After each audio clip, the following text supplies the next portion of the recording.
Friends, जय Shri Krishna. My self doctor Amit Gupta.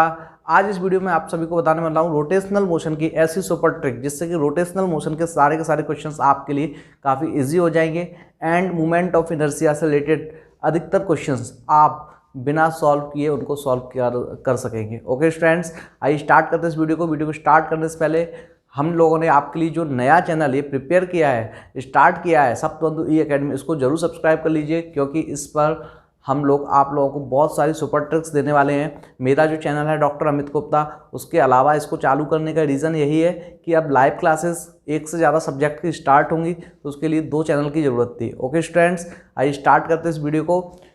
देखिए students, rotational motion काफ़ी इंपॉर्टेंट चैप्टर है 11th एंड 12th दोनों के में एंड नीट एंड जेडब्ल्यू के लिए।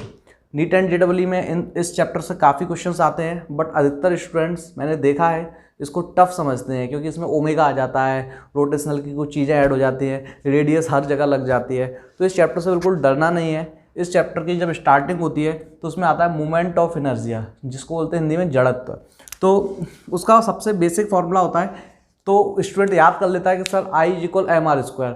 बट सर वो कंफ्यूज हो जाता है, सर ये हॉलो रिंग के लिए क्या होगा, हॉलो सिलेंडर के लिए क्या होगा, थिन स्फेरिकल सेल मतलब एक गोला है जो कि खोखला है, उसके लिए क्या होगा, सॉलिड डिस्क के लिए क्या होगा, इसको हिंदी में चकती बोलते हैं, सॉलिड सिलेंडर हिंदी में जिसको बेलन बोलते हैं, एंड सॉलिड स्फीयर, इनके लिए अलग अलग फॉर्मूले होते हैं I=mr² के। मतलब इनर्शिया के डिफरेंट फॉर्मूले किस बेस पर बनते हैं और क्वेश्चंस में उनका क्या यूज़ होता है, इस वीडियो में हम ये सारी चीज़ें बहुत ही जल्दी डिस्कस कर लेंगे। चलिए देखते हैं क्या है। देखिए सबसे पहले तो आप ये समझ लीजिए कि मूवमेंट ऑफ इनर्शिया का फॉर्मूला हम लोगों को बनाना कैसे है। जो ट्रिक मैं आपको बता रहा हूँ उससे आप किसी का भी मूवमेंट ऑफ इनर्शिया बना सकते हैं। तो 6 चीज़ें मैंने आपके सामने रखी हैं, 6 स्ट्रक्चर्स हैं आपके सामने, और ये जो स्ट्रक्चर्स हैं उन सभी के आगे आप ऐसा लिख सकते हैं I=mr², I=mr²,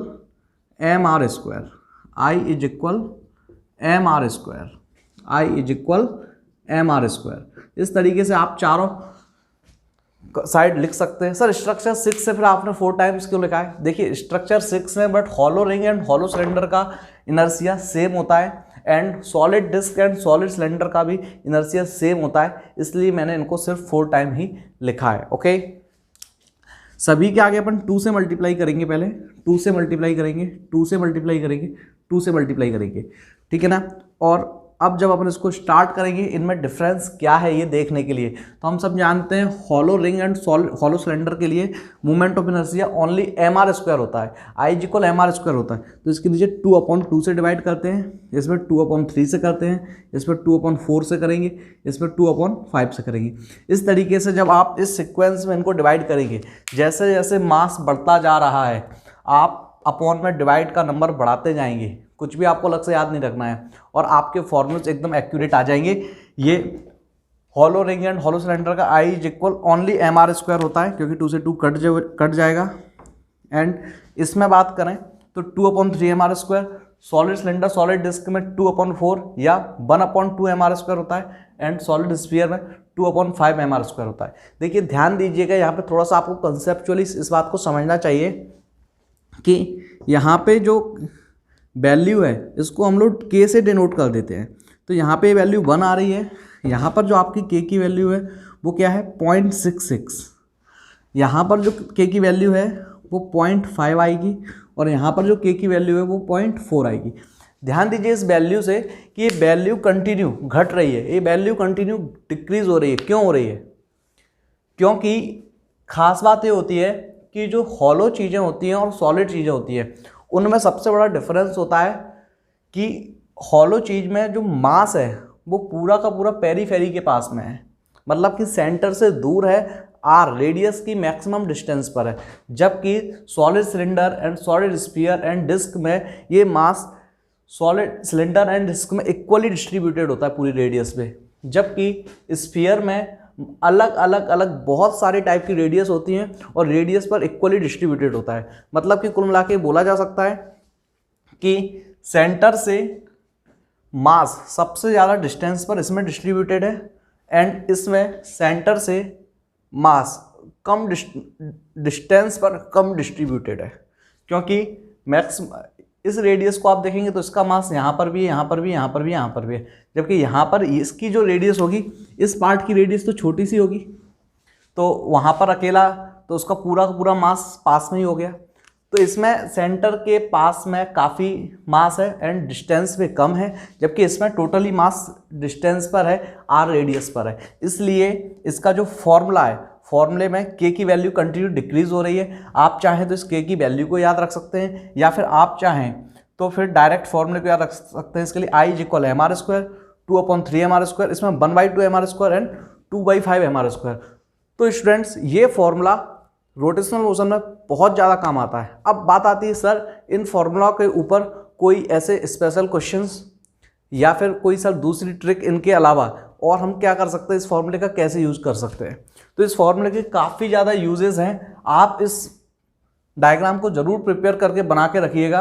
अब मैं आपको बताऊंगा इसके यूजेस कि इससे आप कैसे अलग अलग रोटेशनल मोशन के क्वेश्चंस को सॉल्व इजीली कर सकते हैं। और फ्रेंड्स उन फॉर्मूलों के बेस पर कई टाइप के ऐसे क्वेश्चंस हैं जो कि सॉल्व किए जा सकते हैं। जैसे कि मैं आपको एक दो बताता हूँ जो काफ़ी ज़्यादा स्पेशल क्वेश्चन है एंड इनमें आपको कुछ भी नहीं करना पड़ेगा। एक बहुत ही अच्छी ट्रिक है ये। जैसे कि मान लीजिए कि 2 इंक्लाइंड प्लेन है इस तरीके से और दोनों पर same radius and same radius की डिस्क मैंने रख रखी है। तो क्वेश्चन ये है कि इनमें से कौन सी पहले नीचे पहुँचेगी, तो वैसे तो इसको बहुत इजीली सॉल्व किया जा सकता है, बट फिर भी मैं आपको इसको करके दिखा देता हूँ कि इसमें एनर्जी कंजर्वेशन का फॉर्मूला लगा सकते हैं। Fg equal 1/2 mv square plus 1/2 m omega square, sorry I omega square. तो ये आपकी क्या है, पोटेंशियल एनर्जी है, ये काइनेटिक एनर्जी है और ये भी काइनेटिक एनर्जी है।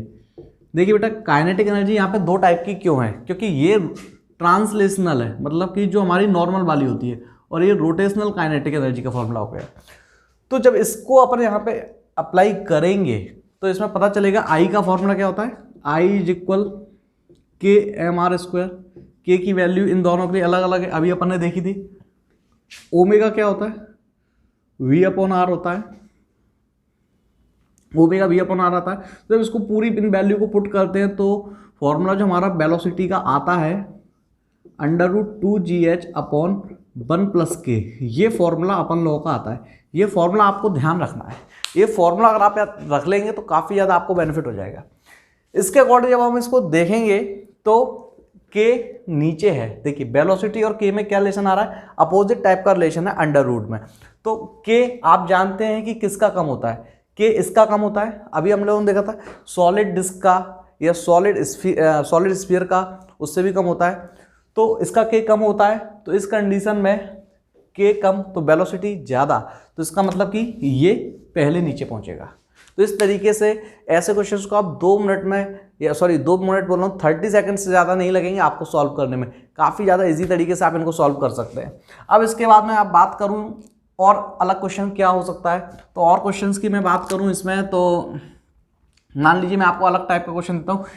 इसमें और वैरायटी में वो ये भी कर सकता है कि यहाँ पे सॉलिड स्फीयर लगा सकता है, या कुछ और भी ऐसा कर सकता है, सॉलिड सिलेंडर भी लगा सकता है, ठीक है ना। अब दूसरी वैरायटी वो इसमें क्या बना सकता है, दूसरी वैरायटी मैं आपको इसमें बना के दिखा देता हूँ कि क्वेश्चन सेम यही है, बट जो आता है क्वेश्चन वो मैं आपको बता देता हूँ। इस बार उसने पहले छोटी रिंग ली थी, अब बड़ी रिंग ली थी। अब इस क्वेश्चन को आप चाहो तो हॉलो रिंग के लिए बना लें या डिस्क के लिए बना लें, किसी के लिए भी बना लें। मैं इसको सिंपल सी डिस्क के हॉलो रिंग के लिए मान लेता हूँ इस क्वेश्चन को।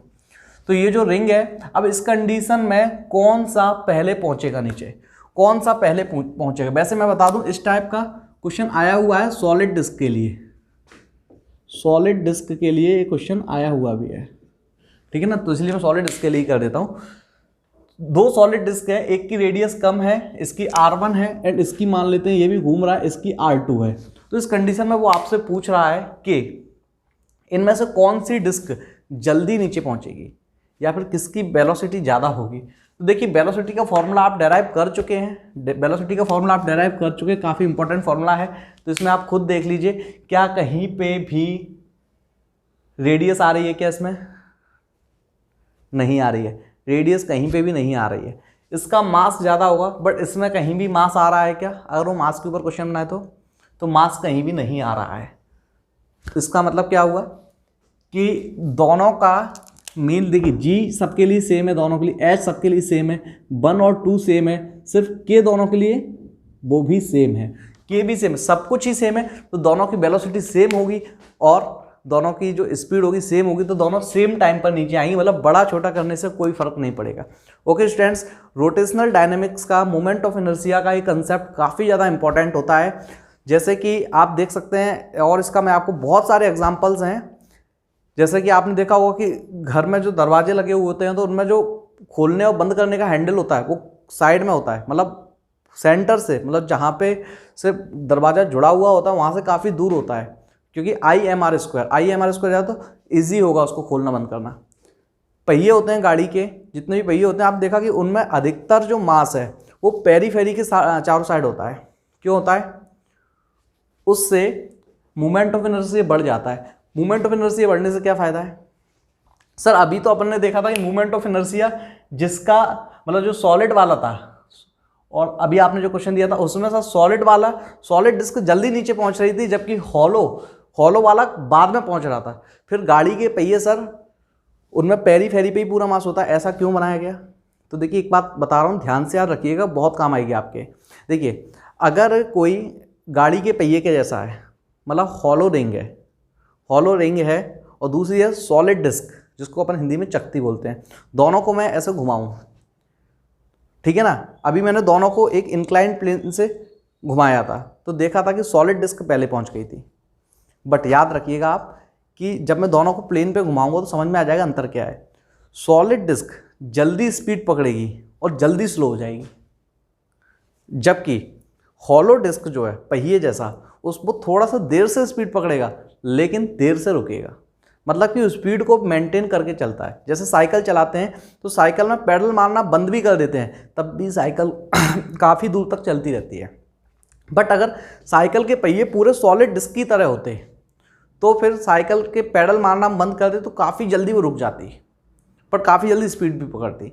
बट इन लोग गाड़ी में, साइकिल में एक बैलेंस बनाए रखने के लिए कि स्पीड एकदम से कम ना हो, एकदम से बढ़े नहीं, इसलिए इनको सॉलिड नहीं रखा जाता है, मतलब सॉलिड डिस्क की तरह नहीं बनाया जाता है, हॉलो रिंग की तरह बनाया जाता है। और भी बहुत सारे रीज़न है, बट मोमेंट ऑफ इनर्शिया से रिलेटेड उसका कंसेप्ट यही है। ओके स्टूडेंट्स, ऐसे बहुत सारे कंसेप्ट्स हैं जो मैं आपको बताता रहूँगा टाइम पे, धीमे धीमे। आप इस चैप्टर को बहुत अच्छा कर लीजिए, क्योंकि इससे क्वेश्चन कन्फर्म आएगा इस साल नीट एंड JEE में। ओके स्टूडेंट्स, इस चैनल को सब्सक्राइब कर लीजिएगा और मैं आपको मिलूंगा नेक्स्ट वीडियो में। Thank you.